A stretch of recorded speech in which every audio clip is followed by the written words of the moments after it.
2001년부터 매년 한 해를 마무리하면서 대학 교수들이 사자성어를 그렇게 선정하는데, 올해는 전북대 명예교수가 추천한 견리망의라는 사자성어가 선정이 되었습니다. 견리망의라는 그 뜻은 이로움을 보자 의로움을 잇다, 이런 뜻인데, 이것은 출세와 권력으로 이익을 얻기 위해서 본인의 입맛대로 그렇게 정책을 위반하고 시행하는 정치인들의 모습을 보면서 이 사자성어를 정하게 되었습니다. 견림하기를 추천한 김병기 전북대 명예교수는 지금 우리 사회는 이런 견리망의의 현상이 난무하다라고 말합니다. 그래서 너무나 난무해서 나라 전체가 마치 각자 도생의 싸움판이 된 것 같다라고 지적했습니다.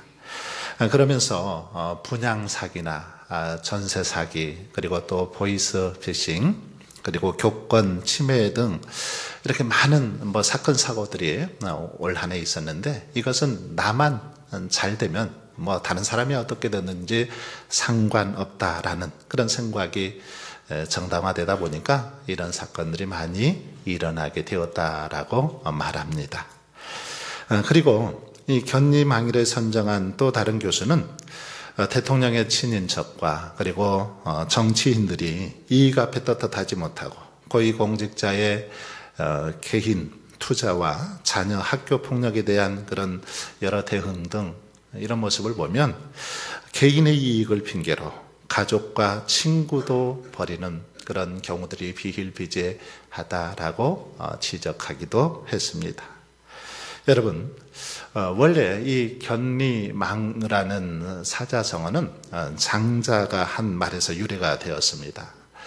장자가 이 조릉이라는 그런 정원을 이렇게 거닐었습니다. 정원을 거닐다 보니까 아주 큰 새가 나뭇가지에 앉아서 꼼짝도 않고 움직이지도 않고 그렇게 있는 것입니다. 자세히 보니까 이 새는 제비를 보고 있었습니다. 제비를 노리고 있었죠. 그리고 제비는 또 가만히 보니까 매미를 노리고 있는 것입니다. 매미는 그것도 모른 채 그냥 맴맴하면서 아주 즐겁게 그렇게 울고 있었습니다. 여러분, 이처럼 살아있는 어떤 살아있는 생물들은 눈앞의 이익만을 보는 나머지 그것에 열중해서 자기 자신의 처지를 잊어버리더라는 거죠. 새도, 제비도, 매미도 모두 자기 지금 눈앞에 닥친 이익을 바라보는 나머지 자기에게 닥쳐올 위기에 대해서는 전혀 모르고 있더라는 것입니다. 한 가지 일에 집중한 나머지 다른 그 위험에는 전혀 대처하지 못하는 그런 모습을 볼 수 있습니다. 그런데 이러한 모습은 우리 신앙의 모습도 마찬가지입니다. 우리의 신앙도 자기의 이익만 추구하다 보면 그것에 마음을 빼앗겨서 악한 영들이 다가오는 것을 눈치채지 못합니다. 믿음이 병들고 죽어가고 있는데도 전혀 알지 못하더라는 거죠. 사탄이 호시탐탐 노리고 있음에도 무감각해져서 전혀 깨닫지 못하더라는 것입니다. 세상의 정욕과 이익에 취해서 신앙이 잠들고 나태해져 가는데도 불구하고 그런 사실을 깨닫지 못하고 그렇게 세상의 욕심에 빠져서 살아가더라는 것이죠. 오늘 본문은 바로 미지근한 신앙에 빠진 라오디게아 교회에 대한 그런 말씀입니다. 라오디게아 교인들을 향해서 지금 미지근한 그런 신앙에 빠져 있는데 다시 열심을 낼 것을 권면하고 있는 그런 말씀이 오늘 본문의 내용입니다. 다시금 열심을 내라. 다시 뜨거운 신앙을 회복하라. 권면하고 있는 말씀이 오늘 본문의 내용입니다. 여러분, 그러나 다시 시작하는 거 결코 쉽지 않습니다. 다시 시작해야 되지만 시작하기가 쉽지 않습니다. 아주 독하게 마음 먹지 않으면 어렵지요. 다시 시작하기가 어렵습니다. 그런 점에서 이 다시 시작하는 사람, 위대한 사람이다라고 말할 수 있습니다. 성공의 한 발자국 먼저 다가선 사람이다라고 말할 수 있습니다. 다시 자신의 잘못을 깨닫고 다시 시작하는 그 사람, 다른 사람보다 앞서는 사람이요, 성공의 한 발짝 먼저 다가선 그런 사람이다라고 말할 수 있습니다. 요한계시록 2장과 3장에는 7 교회에 대한 그런 편지가 기록이 되어 있습니다. 7 교회는 소아시아 지방, 지금의 티르키예, 예전에 터키죠. 이 티르키예 지역에 실제로 있었던 그런 교회입니다. 7 교회에 이 편지 형식으로 보낸 바로 말씀인데, 이 말씀은 오늘날 모든 교회가 잘 듣고 또 순종해야 할 그런 권면의 말씀이기도 합니다.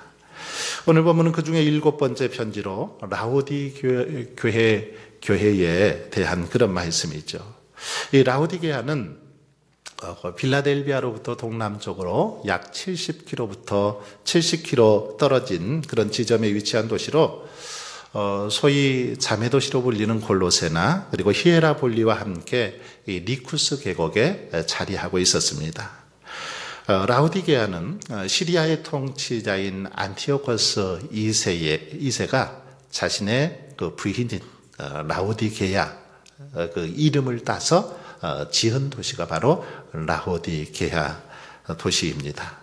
이 라오디게아는 인구가 굉장히 많은 그런 상업 도시로 일찍부터 금융업이 발달한 그런 도시이기도 했습니다.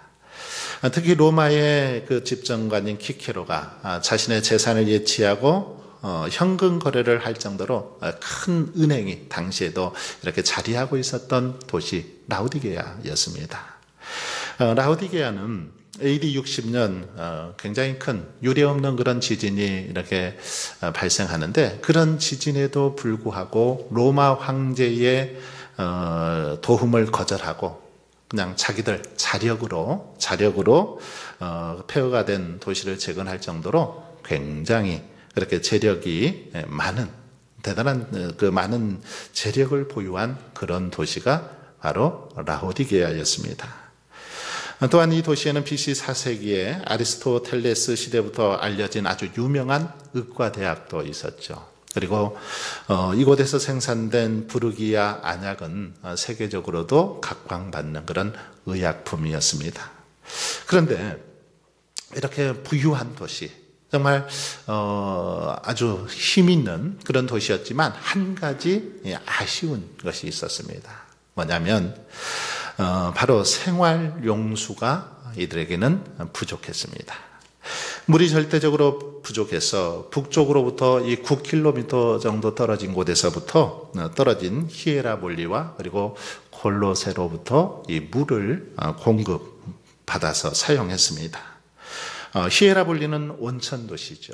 그래서 더운 물을 거기서 끌어다 사용을 했고, 또 식수는 아주 차가운 물로 정평이 나 있던 골로새에서 끌어다가 그렇게 사용을 했습니다.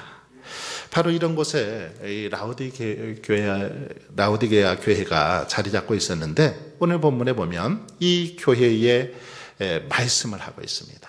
그런데 이 라오디게아 교회에 말씀하시는 분이 누구인지를 오늘 본문에 보면 먼저 밝히고 있는 걸 알 수 있습니다. 14절을 보시면, 라오디게아 교회 사자에게 편지하라. 아멘이시요 충성되고 참된 증인이시요 하나님의 창조의 근본이신 이가 이르시되. 자, 여기 보시면 아멘이시요 충성되고 참된 증인이시요 하나님의 창조의 근본이신 이가 이렇게 이르시되 했는데, 이 사람이 누구일까요?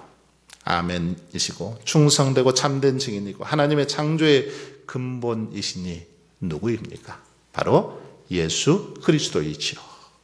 주님은 자신을 아멘이라고 그렇게 표현하고 있습니다. 아멘, 우리가 너무나도 잘 아는 단어이죠. 아멘은 진실한, 확실한, 견고한 이런 뜻을 가지고 있는데, 주로 이 문장의 끝에 아멘이 사용되어질 때 진실로 그렇습니다, 이런 의미를 가지고 있습니다. 진실로 그렇다라는 동의의 뜻을 가지고 있는 낱말이 바로 아멘입니다. 그렇기 때문에 우리가 기도하거나 말씀을 듣거나 찬송할 때 정말 그 기도처럼 그렇게 될 줄 믿습니다. 말할 때 우리가 아멘이라고 합니다. 그 말씀대로 이루어질 것을 믿습니다 할 때 아멘이라고 하죠.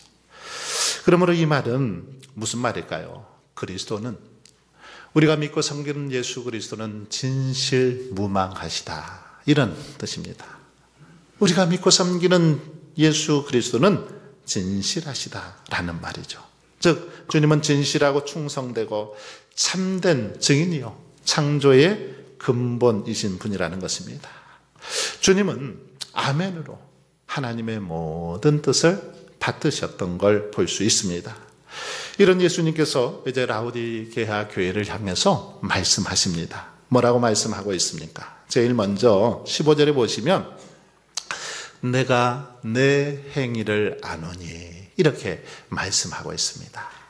내가 너희들의 행위를 안다 라고 그렇게 먼저 말씀하시죠. 그렇습니다. 예수님은 우리의 행위를 다 아시는 분입니다. 우리가 한 주간 어떤 생활을 했고 오늘 아침에 무엇을 했는지 아신다라는 겁니다. 교회에 나와서 어떻게 하나님을 예배하고 이 시간 또 어떤 생각을 품고 이 자리에 앉아 계신지 주님은 우리의 모든 것을 다 아시는 분이라는 것입니다. 솔로몬은 역대하 6장 30절에서 이렇게 하나님 앞에 기도하고 있습니다. 주는 계신 곳 하늘에서 들으시며 사유하시되 각 사람의 마음을 아시오니 그의 모든 행위대로 갚으시옵소서. 주만 홀로 사람의 마음을 아심이니이다. 이 말씀처럼 주님은 우리의 내면의 생각, 그리고 갈등, 고민, 우리의 계획, 모든 것을 아시는 분, 우리 주님이십니다. 우리의 형편과 처지를 알고 계시는 분이 우리 주님이라는 것입니다. 우리 행위를 다 아시는 예수님께서 이제 말씀하십니다. 15절 중반절에 보십시오. 내가 차지도 아니하고 뜨겁지도 아니하도다.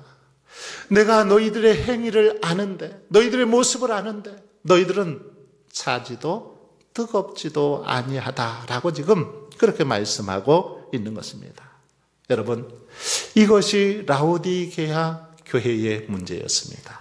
차지도 뜨겁지도 않은 그런 신앙의 모습이었다라는 것입니다.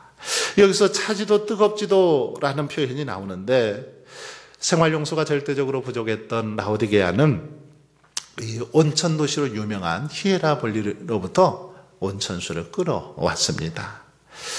그런데 이 수도관을 타고 한 9km 이 온천수가 이렇게 오다 보면 어떻게 될까요? 자연스럽게 뜨거운 물이 식어서 미지근해집니다. 뿐만 아니라 이 석회암이 많은 그런 지역이다 보니까 이 석회수 같은 이물질들이 이렇게 많이 들어와서 라오디게아에 도착했을 때에는 도저히 그 물을 마실 수가 없었습니다. 그런데 바로 이 라오디게아 교회의 모습도 이와 같았다라는 것입니다. 교회의 모습, 교회 신앙인의 모습이 이와 같았다라는 것입니다. 그들의 기도도 미지근하고 찬송도 미지근하고 예배도 미지근한 그런 삶이었다라는 것입니다. 봉사도 미지근했습니다. 한마디로 신앙이 미지근한 교회, 라오디게아 교회의 모습이었습니다. 신앙이 있는지 없는지 알 수 없을 정도로 그렇게 미지근한 교회의 모습이 라오디게아였습니다. 여러분, 미지근한 음식 한번 드셔보셨습니까? 미지근한 음식 맛없습니다. 미지근한 어떤 커피나 찌개나 차 마셔보십시오. 맛이 없습니다. 따뜻하게 먹어야 맛있죠. 또 차가운 건 아예 차갑게 해서 먹어야 맛있지 미지근하면 이것도 저것도 아닙니다. 그래서 예수님은 아주 무시무시한 말씀을 이들에게 하시죠. 16절에 보시면 내가 이같이 미지근하여 뜨겁지도 아니하고 차지도 아니하니 내 입에서 너를 토하여 버리리라. 너희들을 토하여 버리겠다. 이렇게 말씀하고 있습니다.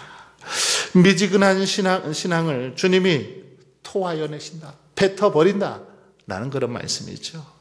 여러분, 어쩌다가 그러면 이렇게 라오디게아가 미지근한 그런 신앙을 소유하게 되었을까요?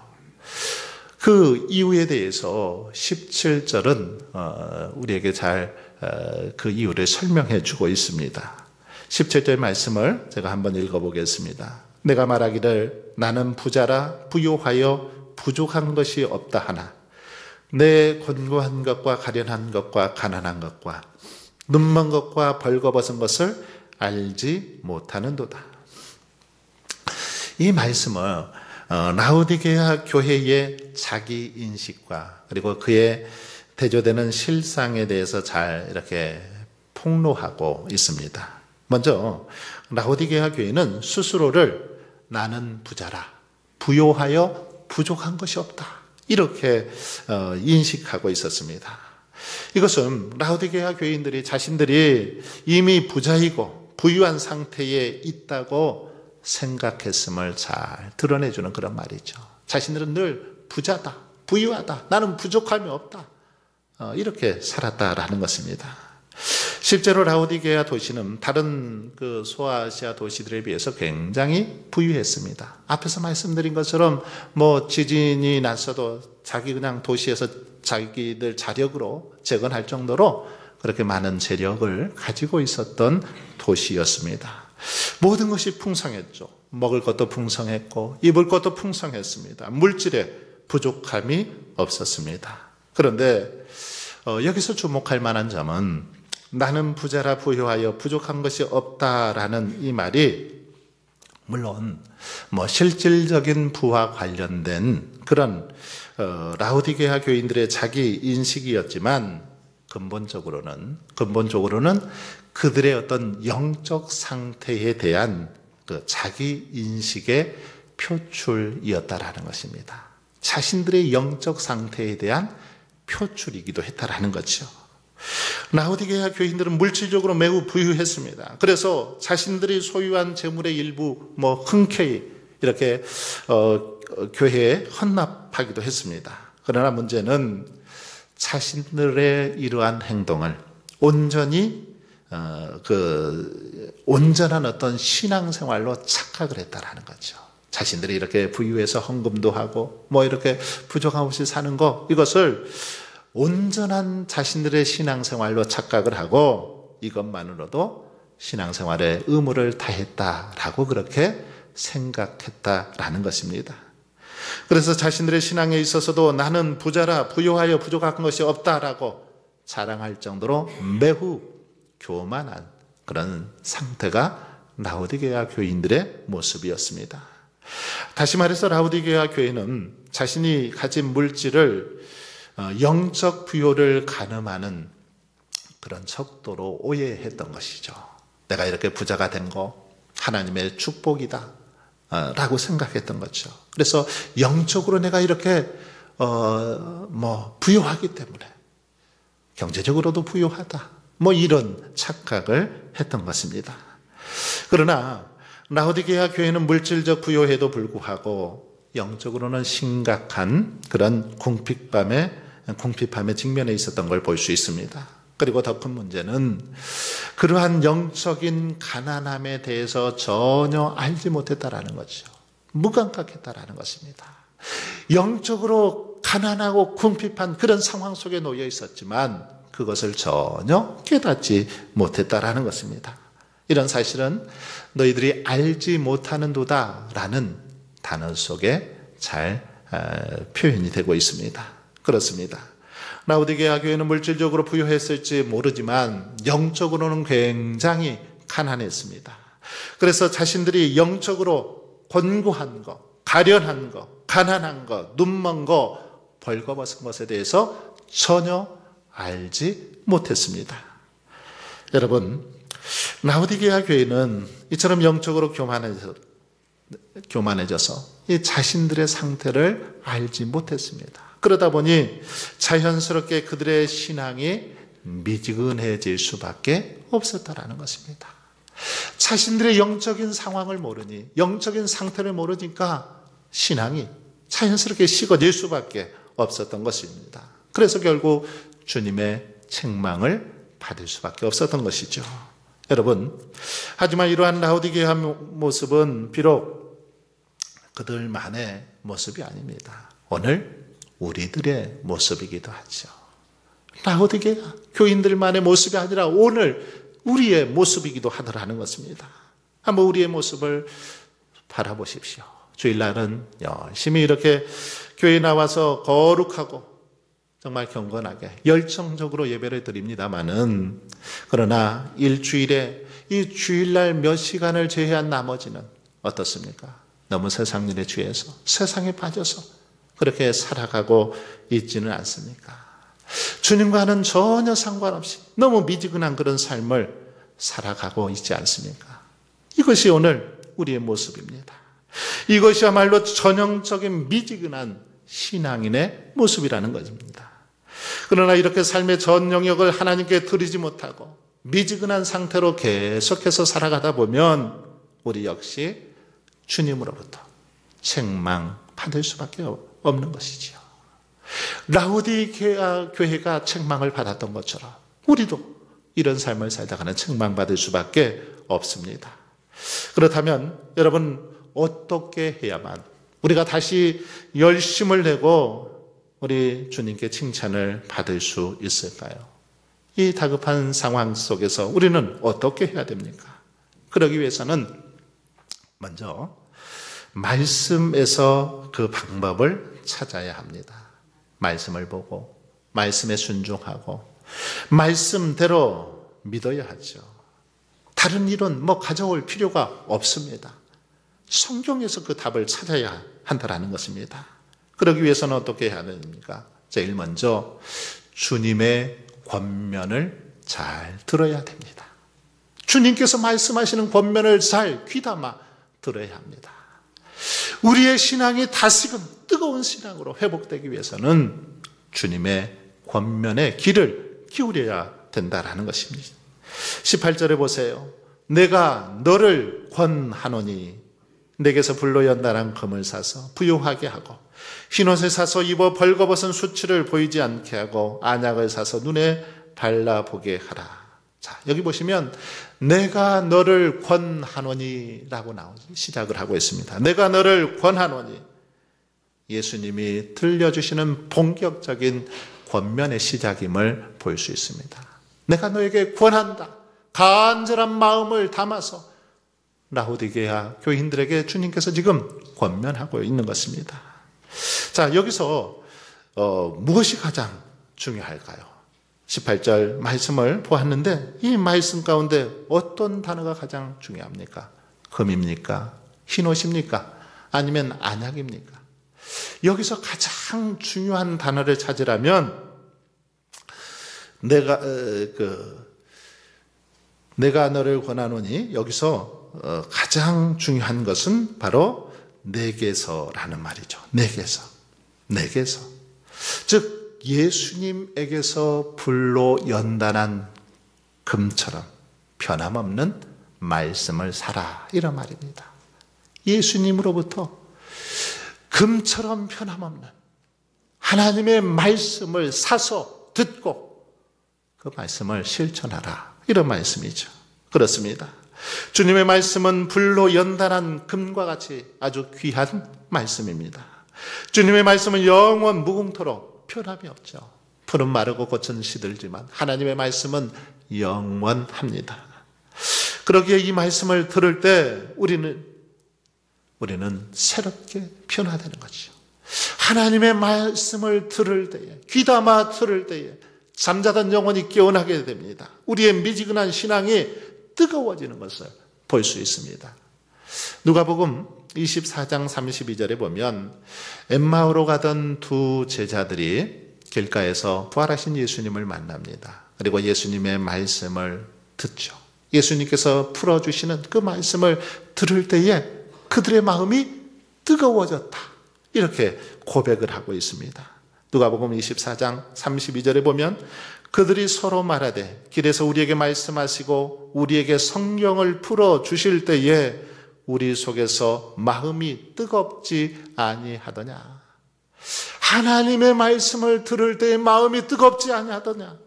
그런 말씀을 들을 때 마음이 뜨거워지고 열정이 생겨나고 다시금 새로워질 수 있다라는 사실을 보여주고 있습니다.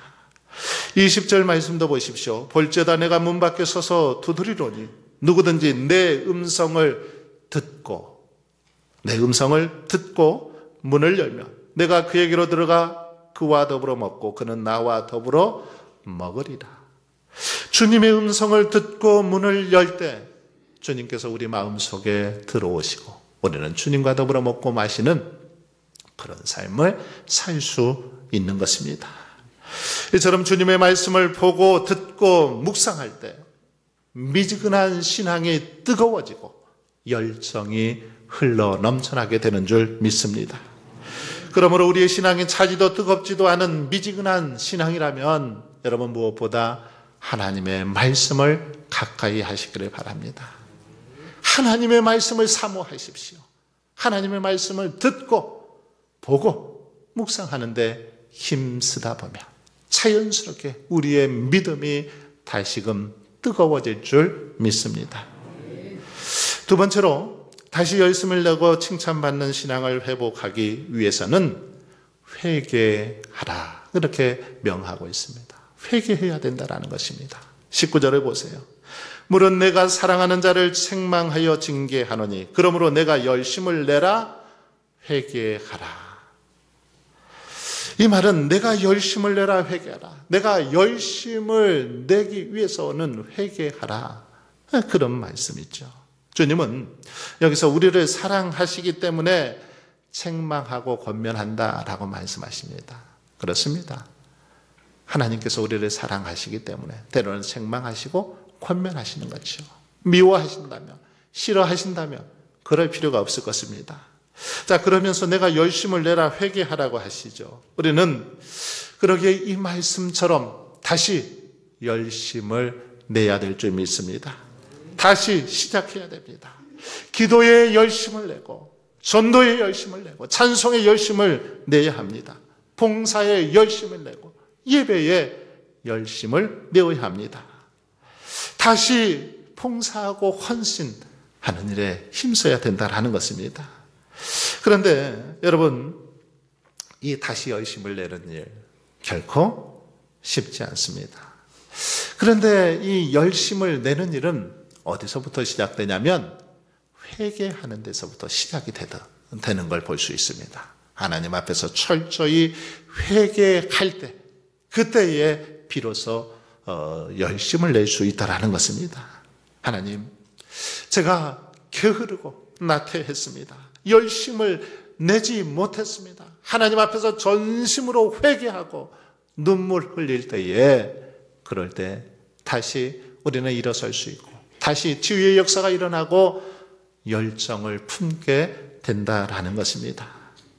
사랑하는 성도 여러분, 다시 시작하는 거 하지만 쉽지 않습니다. 다시 시작하기가 얼마나 어려운지 모릅니다. 그러나 다시 시작하지 않으면 우리는 실패하고 맙니다. 아무것도 남기지 못하고 후회뿐인 그런 인생으로 끝날 수밖에 없습니다. 비록 2023년 이렇게 다 지나가고 있습니다. 이제 몇 시간 후면 2023년 다 지나가지만 지금 이 순간부터라도 여러분 다시 시작할 수 있기를 바랍니다. 늦었다고 생각되는 바로 이 시간부터라도 하나님 앞에서 결단하고 다시 새롭게 시작할 수 있기를 바랍니다. 다시 깨어 일어나 기도하고 다시 열심을 품고 하나님을 섬기고 예배할 수 있기를 바랍니다. 오늘 본문의 마지막 구절에서 귀 있는 자는 성령이 교회들에게 하시는 말씀을 들을지어다 이렇게 말씀하고 있습니다. 성령이 교회들에게 하시는 말씀을 들을지어다. 오늘 이 시간 본문을 통해서 주신 말씀은 우리 운주 교회를 향해서 주시는 성령의 음성인 줄 믿습니다. 성령께서 이 시간 우리들에게 주시는 말씀임을 믿고 다시금 저와 여러분이 열심을 내시기를 바랍니다. 그래서 날마다 우리 주님의 기쁨과 영광을 드러내며 하나님께 늘 칭찬받으시는 저와 여러분 모두가 되실 수 있기를 주의 이름으로 축원합니다.